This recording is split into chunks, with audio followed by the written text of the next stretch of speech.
இப்போ பார்த்துட்டு கேக் வந்து rasmalai flavour full and full வீட் ஃப்ளாரில் தான் வச்சு பண்ணியிருந்தது.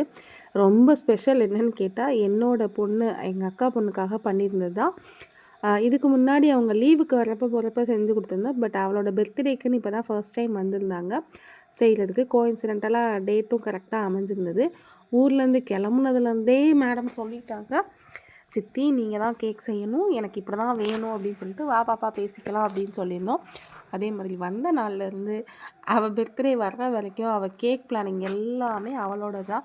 நானும் ஒவ்வொன்றா சர்ப்ரைஸாக பண்ணிடுவோம், அவளுக்கு தெரியாமல் பண்ணிடுவோம்னு நினச்சேன். பட் முடியலை.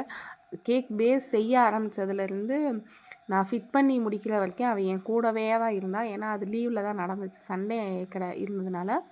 ஸோ அக்கா சொல்லிட்டாங்க, ரசமலாய் ஃப்ளேவர் வீட் ஃப்ளாரு, எனக்கு க்ரீம் அதிகமாக வேண்டாம், ஆர்டிஃபிஷியல் கலர் எதுவும் யூஸ் பண்ண வேணாம் அப்படின்னு சொல்லவும் அதுக்கேற்ற மாதிரியே நம்மளும் பண்ணியிருந்தோம். பார்பி வந்து ஃபிட் பண்ணது வந்து மறுநாள் மண்டே தான் ஈவினிங் ஸ்கூல் போயிட்டு வந்தால் பண்ணிக்கிட்டு இருந்தேன். ட்ரெஸ்ஸு ஃபாண்டனில் சண்டே பண்ணி வச்சுட்டு போயிருந்தேன். அப்போ தான் மேடம் கூட இருந்து பார்த்துக்கிட்டே இருந்தாங்க. அப்போ கூட என்கிட்ட சொல்லவே கிடையாது, அவளோட ட்ரெஸ் கலரும் பார்பி ட்ரெஸ் கலரும் ஒன்றா இருக்கும் அப்படின்னு சொல்லிட்டு ட்ரெஸ்ஸு மாடல் சொன்னாங்க, கலர் பட் நானும் கேட்டுக்கல. எதேச்சியாக சரி பண்ணுவோம் பார்க்கலாம் அப்படின்ற மாதிரி தான் இருந்துச்சு. பட் ரெண்டும் சேர்ந்து ஒன்றா மேட்சாக வந்ததில் ரொம்ப ஹாப்பி ஆகிடுச்சு. அவளும் சித்தி பார்த்தியா உனக்கு நான் சர்ப்ரைஸ் பண்ணிட்டேன் அப்படின்னு சொல்லிட்டு அவள் என்கிட்ட சொல்லியிருந்தா.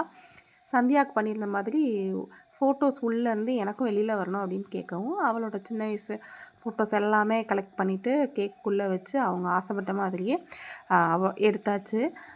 இது வந்து என்ன அப்படின்னு கேட்டால், அவளுக்கு வந்து ரொம்ப ரொம்ப ஹாப்பியாக இருந்தது.